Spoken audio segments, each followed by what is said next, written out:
Trump के tariff plan को बड़ा झटका, नहीं चलेगी तानाशाही। अमेरिकी कोर्ट ने लगा दी रोक। अमेरिकी राष्ट्रपति डोनाल्ड ट्रंप, जो आजकल अपने तानाशाही वाले फैसलों को लेकर खबरों की सुर्खियों में बने हैं, इस बीच उन्हें एक बार फिर कोर्ट से बड़ा झटका लगा है।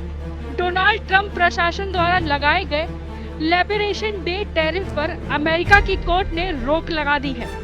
मैनहट्टन स्थित एक संघीय न्यायालय ने अपना फैसला सुनाते हुए कहा है कि राष्ट्रपति ट्रंप ने अपने अधिकारों का दुरुपयोग किया है और ऐसा कदम उठाए जो अमेरिका के संविधान के बिल्कुल खिलाफ है।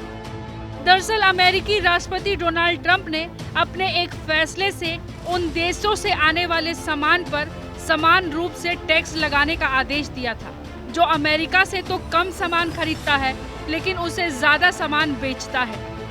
इस कदम को लिबरेशन डे टैरिफ कहा जाता है। बता दें, राष्ट्रपति डोनाल्ड ट्रंप ने अप्रैल में ही तमाम देशों पर भारी भरकम टैरिफ लगाने की घोषणा की थी। इसी फैसले को अमेरिकी व्यापारियों ने न्यायालय में चुनौती दी थी। ट्रंप प्रशासन के फैसले के विरुद्ध व्यापारियों द्वारा न्यायालय में दी गई याचिका पर सुनवाई करते हुए कोर्ट ऑफ इंटरनेशनल ट्रेड की 3 जजों की बेंच ने कहा है कि अमेरिकी संविधान के अनुसार विदेशी देशों के साथ व्यापार को नियंत्रित करने का अधिकार केवल अमेरिकी कांग्रेस के पास है, न कि राष्ट्रपति के पास। अपना फैसला सुनाते हुए न्यायालय ने ये साफ किया है कि यह मामला राष्ट्रपति के आपातकालीन शक्तियों के अंतर्गत भी नहीं आता है।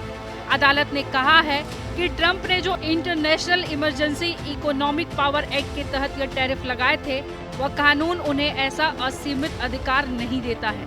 फैसला सुनाते हुए जजों ने अपने आदेश में लिखा, राष्ट्रपति द्वारा टैरिफ लगाने का यह दावा जिसकी कोई समय या दायरे की सीमा नहीं है, कानून के तहत दिए गए अधिकार से कहीं आगे बढ़ता है, इसलिए यह टैरिफ बिल्कुल गैर कानूनी है।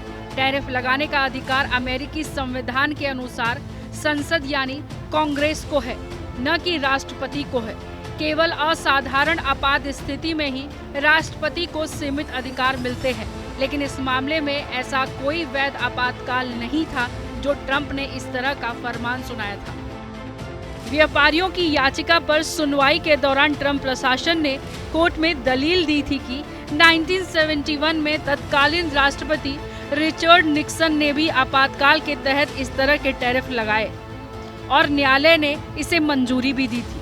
कोर्ट में उन्होंने यह भी कहा है कि राष्ट्रपति की आपात स्थिति घोषित करने की वैधता तय करना अदालत का नहीं बल्कि कांग्रेस का अधिकार है, लेकिन अदालत ने इस तर्क को सिरे से खारिज कर दिया।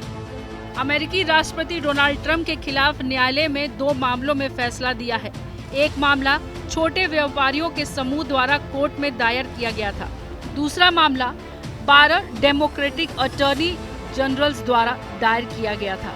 इन दोनों याचिकाओं में समान रूप से यह कहा गया था कि राष्ट्रपति ट्रंप ने जिस कानून international emergency economic power act का सहारा लिया है, वह उन्हें दुनिया भर में एक साथ टैरिफ लगाने का अधिकार नहीं देता है और न ही ट्रंप का तर्क मान्य है। उनके अधिवक्ताओं ने कहा, अमेरिकी राष्ट्रपति का कथित आपातकाल तो उनकी कल्पना मात्र है।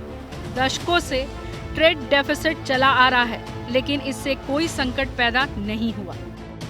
आपको अब बताते चले कि अब ट्रंप के इस फैसले को US court of appeals for the federal circuit में चुनौती दे सकता है और उसके बाद मामला सुप्रीम कोर्ट तक जा सकता है। गौरतलब है कि यह पहला मौका नहीं है। अब अमेरिकी संघीय अदालत ने ट्रंप के टैरिफ को गैर कानूनी बताया है। हालांकि अदालत के इस फैसले से यह तो तय हो गया है कि राष्ट्रपति को बिना कांग्रेस की मंजूरी के इस तरह के टैरिफ लगाने का कोई भी अधिकार नहीं है। ब्यूरो रिपोर्ट, जनतंत्र टीवी।